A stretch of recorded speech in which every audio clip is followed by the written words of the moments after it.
Continuamos entonces con valorización de la producción ovina, la vía genética. Gabriel, nuevamente. Bueno, prometo no romper nada. Lo que vamos a tratar entonces de integrar la información que presentó Eli, Nacho y lo que venimos presentando los diferentes proyectos y diferentes componentes. Como ven, han participado en los datos y en la presentación. Brenda Vera, que ya la mencionó Nacho, una estudiante de doctorado de México. Camila Balconi Márquez, también de doctorado, que es de Brasil. Beatriz Carracela, que ya la conocen. Eli y Nacho, obviamente.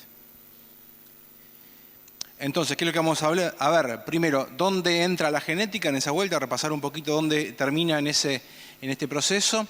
Ese enfoque agroecológico que hablábamos, cuáles son las herramientas que hoy ya tenemos, ¿sí? Tanto genéticas como genómicas, y cómo en la práctica se puede implementar eso en los sistemas laneros, y le voy a estar ahí levantando un centro a Óscar Lumentto, que va a ser el que termina este ciclo de charla.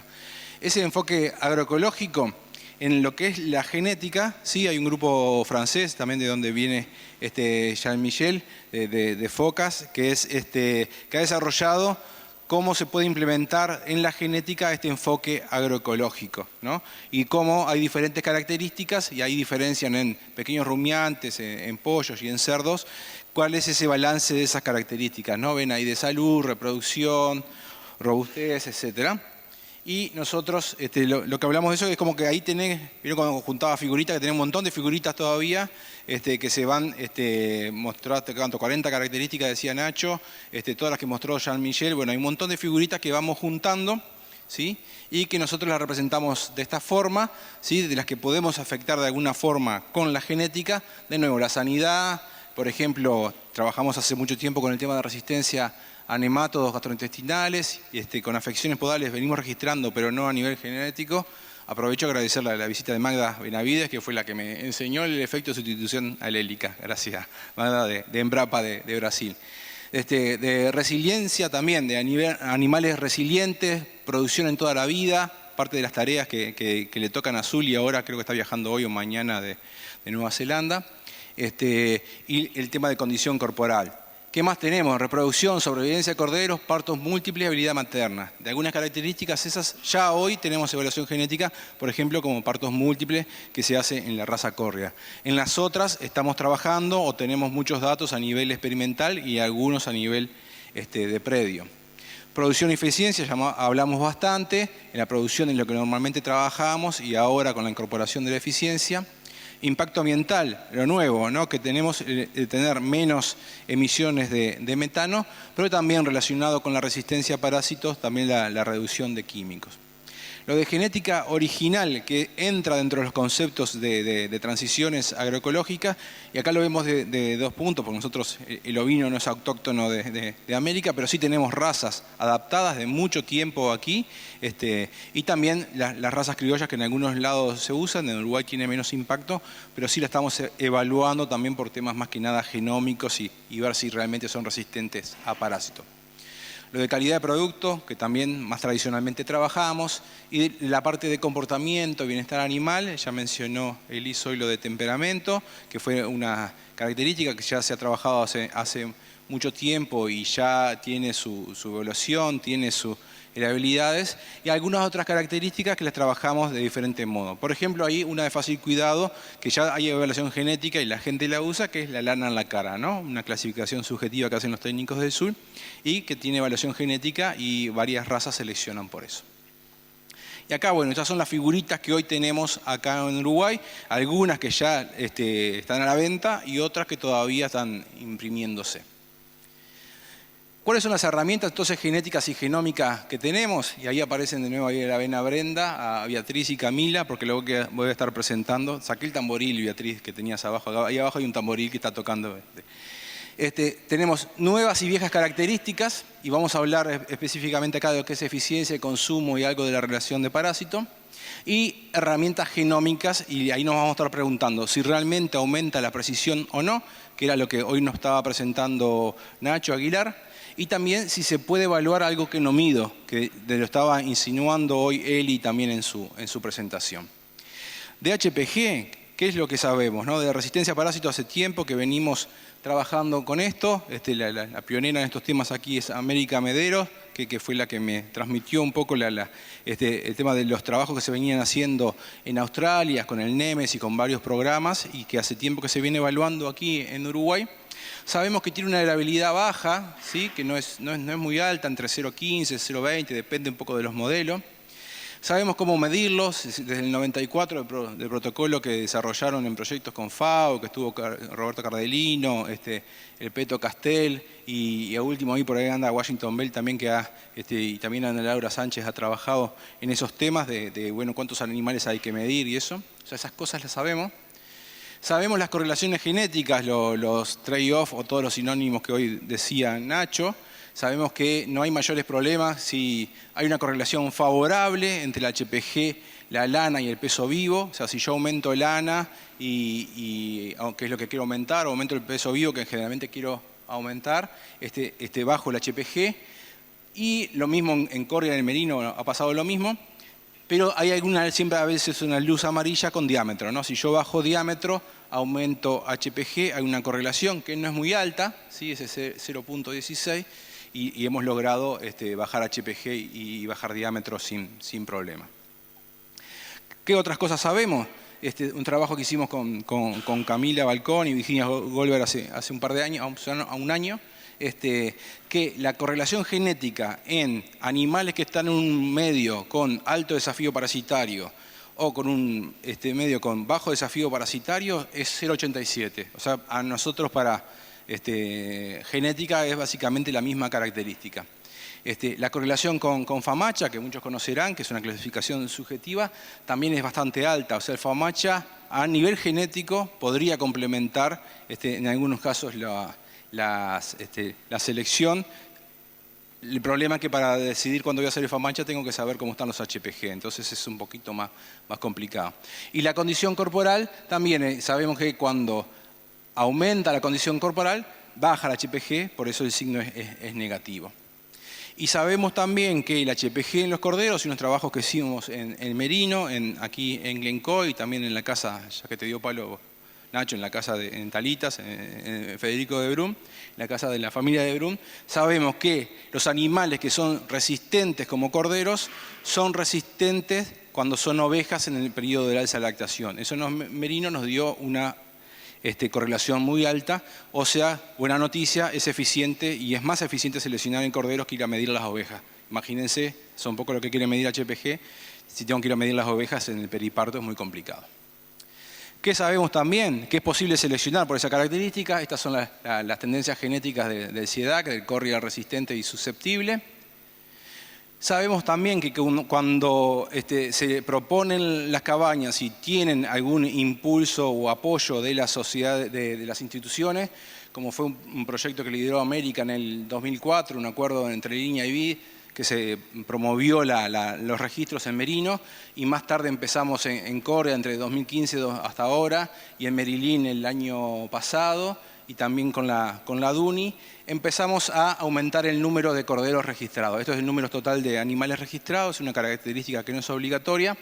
Hoy la raza que tiene más es merino, que es una evaluación que ya está instaurada, pegó un pico ahí grande porque un par de cabañas registraron muchos más animales. Andamos pasando los 2.500 animales por año que se registran de HPG, es HPG1, y en Corrial estamos entre 1.500 y 2.000 animales. Y en el número de cabañas, la que tenemos más es Corrial, que estamos cerca de las 15 cabañas que se fueron registrando, ahí dentro del proyecto CL40, proyecto de INIA, y básicamente esto porque se iba a medir a las cabañas y se medía HPG, condición corporal y FAMACHA, y por ahí anda Carlos Monsalvo, que era quien lo hacía. Y en merino también se ha aumentado un poco el número, y en DUNI está aumentando, y seguramente el año que viene tengamos más cabañas que estén midiendo.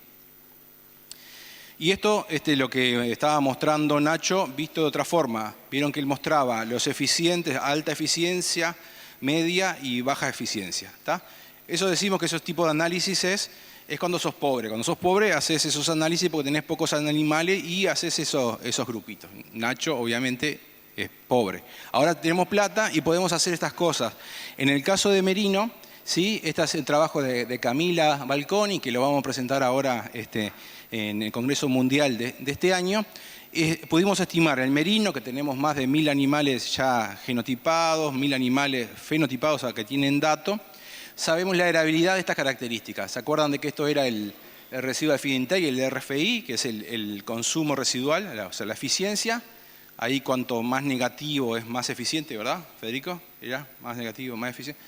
Consumo individual, después las emisiones, el consumo de oxígeno y emisiones de metano, CO2 y la producción de peso vellón.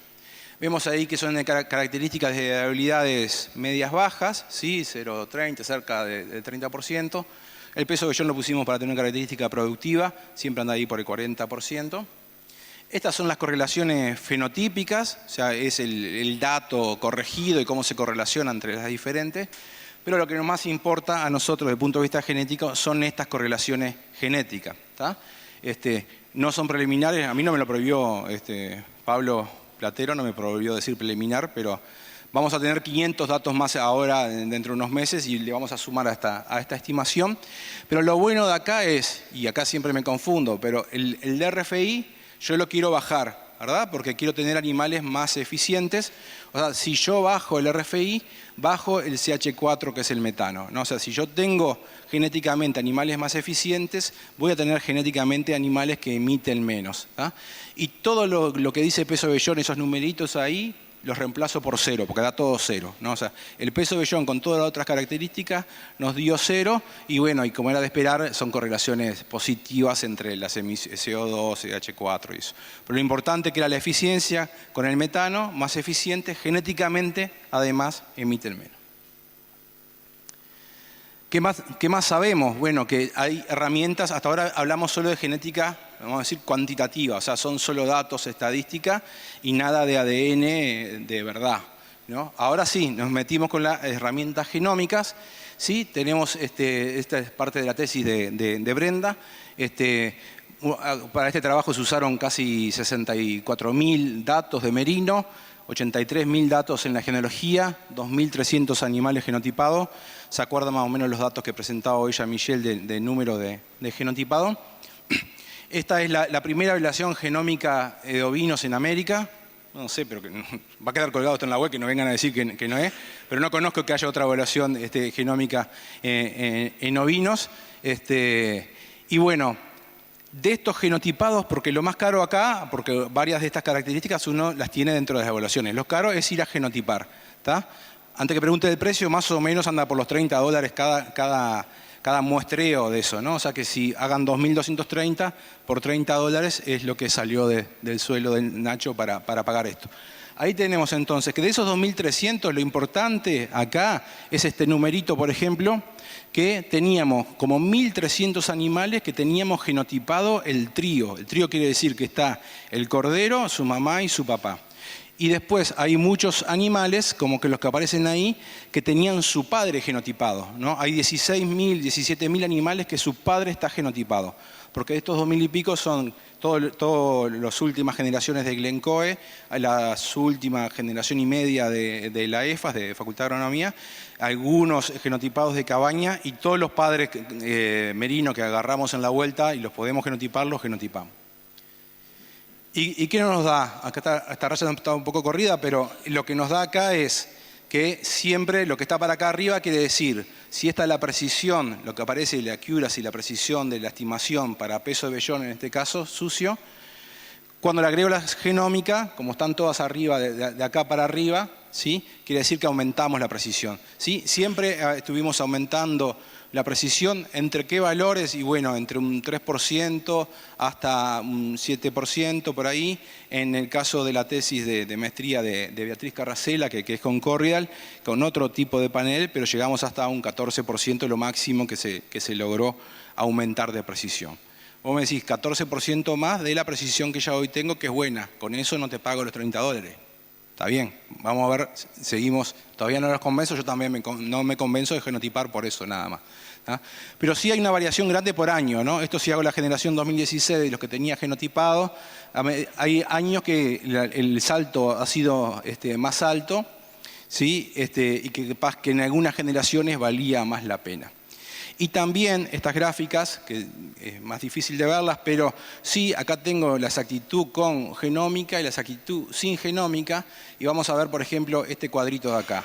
Este cuadrito, que son los animales que ellos estaban genotipados, no voy a decir el color, pero lo señalo, y acá está el otro, ¿sí? Esto, por estar genotipado, aumentó bastante la accuracy, la precisión, ¿sí? Estos acá que estaban por abajo, por ejemplo, de un 0,6, acá en esto, que son los que están él y su mamá genotipada, ¿sí? Tienen varios animales que capaz que estaban bajo de un umbral de publicación. Capaz que esos animales no los publicábamos, ni iban a tener evaluación genética.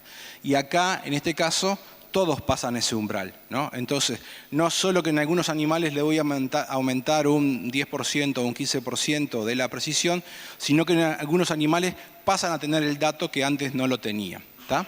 Y acá es el caso de peso de vellón, que todos prácticamente tienen todos datos. Lo que pasa es que acá algunos capaz que o se perdió el dato, o era la primera vez, una cabaña menos conectada, etc. Otra cosa que es la pregunta, y esta diapositiva dedicada, no lo veo acá, allá está, Juan Perellone, va dedicada para Juan, porque Juan siempre pregunta, bueno, ¿cuándo voy a dejar de sacar materia fecal? Él usa otra palabra, pero no la voy a repetir. ¿Cuándo voy a dejar de medir eso? Y bueno, nunca, Juan, vos nunca. Puede ser que otros dejen de medir, ¿tá? Entonces, ¿qué fue lo que hicimos? Hicimos una simulación de datos. Acá tenemos animales genotipados en niña, pero como les decía, también hay animales genotipados en la EFAS, en Facultad de Agronomía. Entonces, así hacíamos como un simulacro con datos verdaderos, o sea, no es simulación de datos, sino que agarramos, hacemos de cuenta que nunca en la vida Facultad de Agronomía midió HPG y le borramos los datos, ¿tá? Para poder probar con los datos completos y probar con los datos borrados. Entonces, esto es el total de la torta. Agarro y le borro esos datos, ¿sí? Borro los datos de HPG y me quedo, de esa población, de ese pedacito de torta, hay 156 animales que sí están genotipados. Y hacemos una evaluación completa, ¿sí? Que es esta que aparece acá, ¿sí? Y otra solo con genómica. Entonces, la correlación que me da de la evaluación completa y otra que solamente tengo el dato de la genómica y le borré todos los HPG de toda la vida, ¿sí? Me da 0,71. Esto para HPG. ¿Tá? ¿Es mucho, es poco? Bueno, vamos a ver. Pero también hay una alta variedad entre los padres. Y sigan esa grafiquita, como dice Nacho. Acá tenemos de estos que aparecen acá, es la precisión, esto va del 0,35 al 0,55, es la precisión de los hijos de determinado tipo de carneros. Estos de acá, por ejemplo, estos de acá, son los que dieron peor, ¿no? La precisión acá es muy poquita, seguramente esto no lo voy a publicar. ¿Tá? ¿Por qué? Porque estos son hijos de carneros propios de la EFA, que como yo le borré toda la vida de los datos, ellos no tienen ninguna información, no pudieron levantar ninguna información de nada. ¿Tá? Estos de acá son carneros nuevos, ¿sí? Que tuvieron datos pero sin hijos con datos. Eso quiere decir que fui a un remate, compré un carnero que tiene datos, en esa cabaña nace en evaluación genética, ¿sí? Pero solo él tiene datos, no tuvo hijos todavía, porque es un borrego, ¿verdad? Estos de acá fueron algunos carneros importados, ¿sí? Que tenían datos en diferentes cabañas. Y estos de acá eran hijos de los carneros de conexión, que tenían dato en la cabaña con la que se conectaban, no tenían datos en la EFA porque yo se los borré, pero tenían hijos, ¿sí?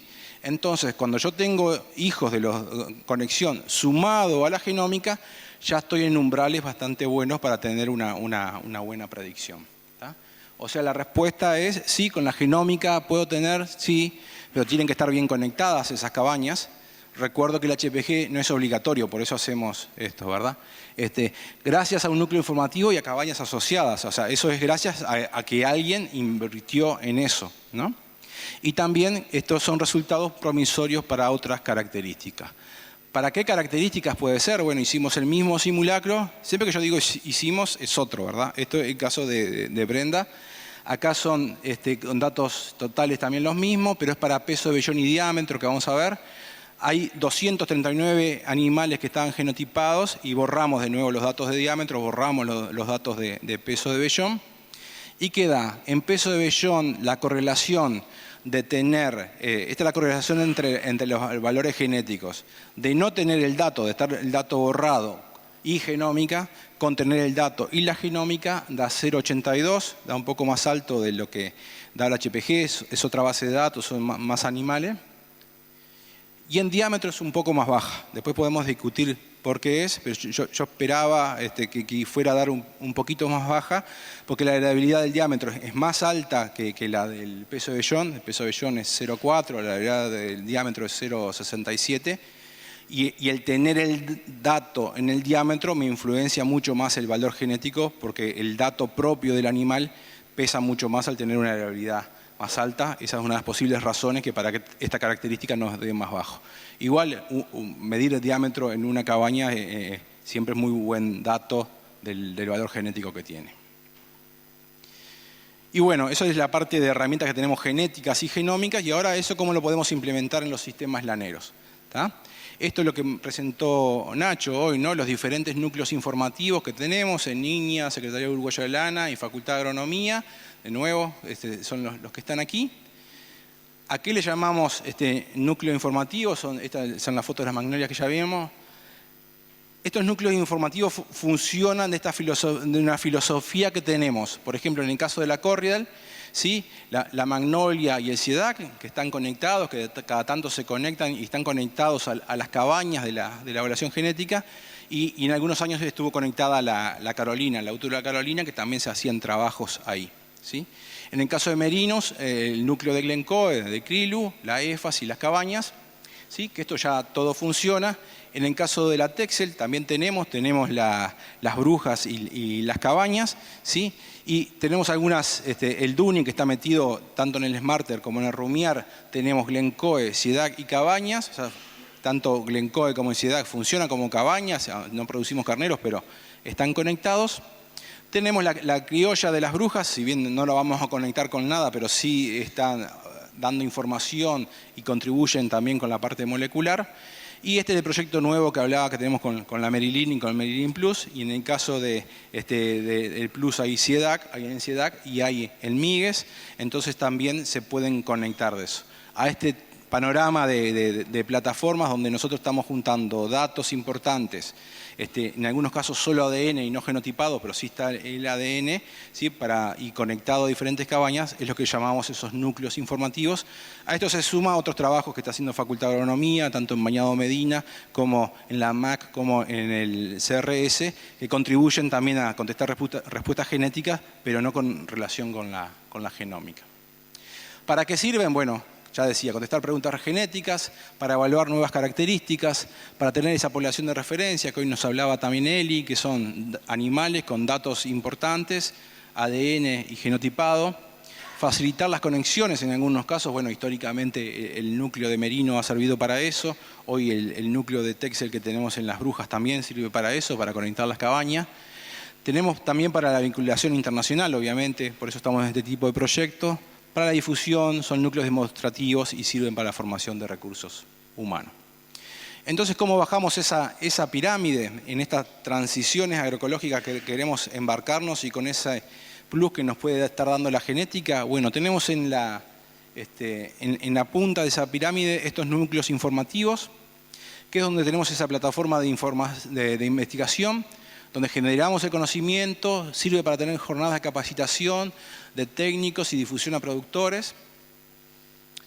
Después tenemos como otro escalón que son los productores asociados, ¿sí? Esos productores asociados es como una plataforma de investigación ampliada, le llamamos, ¿sí? Donde hay cabañas con características puntuales, ¿no? Donde hay productores referentes, se pueden hacer planes pilotos y practicar algún diseño de estas transiciones agroecológicas, ¿no? Esto, por ejemplo, lo hemos hecho mucho con la resistencia a parásitos, ¿no? O sea, tenemos mediciones en los núcleos experimentales y hay varias cabañas que están asociadas. O con algunos puntos, por ejemplo, el trabajo de temperamento fue así, no estaban midiendo, pero se fue 2 años a medir, pero ya estaba todo el resto funcionando, entonces con esas mediciones que se va un día solo a medir son buenas.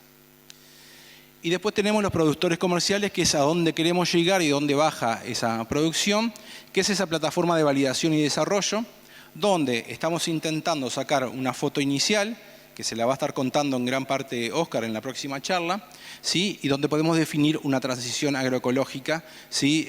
Vinculada a ese valor del sistema. ¿Qué quiere decir esa foto inicial? Vamos a ir en esa foto, es un productor comercial donde le vamos a poder tener datos de, por ejemplo, esto de carbono, de índice ecosistémico, que le va a explicar Óscar ahora después, y algunas otras características como la biodiversidad. Eso, pero también nosotros sabemos qué genética tiene esos animales en ese sistema. Y si antes sabíamos bien qué nivel genético tenían porque era una cabaña, hoy con esa predicción genómica que fue la que mostraba yo antes, que hicimos ese simulacro con los datos de la EFA, estamos sacando muestras de estos predios piloto, sacamos una muestra y podemos estimar dónde está parado, por ejemplo, para peso de vellón, ¿sí? Y cuánto está para metano. Por ejemplo, en merino eso hoy ya lo podemos hacer. Y poder saber si, por ejemplo, hay otra estrategia de qué tipo de genética necesita ese predio para poder mejorar de aquí a 5 años desde el punto de vista genético, más allá de todas las otras características que ahora les va a contar Óscar. Esto está todo enlazado con la industria topista, con las marcas y con los consumidores, o mejor dicho, al revés. Los consumidores ya hoy están pidiendo esto a nivel de lanas y bueno, les pido que estén atentos en la mesa redonda final. Las marcas y la industria topista, esto ya está todo, ya está, tenemos clic todo, esto ya hoy lo podemos hacer. Estamos avanzando con los productores comerciales y de poder escalar eso, y lo que nos falta más es decir, bueno, saqué la foto inicial, dibujo esa transición y saber cada cuánto tengo que estar sacando esas fotos y quién eso lo va a ir haciendo. Y de los próximos pasos vamos a tener publicación de DEP para consumo, eficiencia y emisión de metano con genómica, cuestiones que hay que hablar con la Sociedad de Criadores de Merino y con el SUL, las evaluaciones genómicas, consolidarlas en las razas en merino, que es donde vamos más avanzado y estamos desarrollando con la córrida. Pruebas de carneros en estas plataformas, también es algo que seguramente se va a venir. Desarrollo de indicadores, de todo esto que estamos acá, es muy costoso, medir el consumo, medir metano. Bueno, cómo tenemos indicadores para hacerlo más barato en predio de productores. Y ahí aparece Eli, Suleiman, le iba a decir, Zuli, que está llegando para solucionarnos todos estos problemas de condición corporal y los factores que determinan la longevidad productiva. Y ojalá podamos terminar todo esto en desarrollo de algún índice que le podríamos llamar un índice de selección agroecológico que me junte todos estos temas, ¿sí? O sea, mensajes finales bien cortito. La mejora de la producción y calidad puede tener un enfoque agroecológico. La demanda es múltiple, ya vimos, ¿no? Productores, sociedad, mercados, gobierno, y también está por ahí Gerardo Evia, que nos va a estar hablando y dando algunos mensajes al respecto. Hay herramientas disponibles, nosotros estamos viendo la genética, pero vamos a ver un ratito algunas más. Y existen mercados dispuestos a valorizar estos productos, ¿sí? Pero es un desafío en conjunto, ¿no? Entre la academia, productores, industria, política de Estado. O sea, ¿se acuerdan de la figurita esta? Hoy tenemos un montón de figuritas, que tenemos que ver. Nos falta ahora comprar el álbum y empezar a llenar el álbum ese para poder ir al Mundial. Muchas gracias.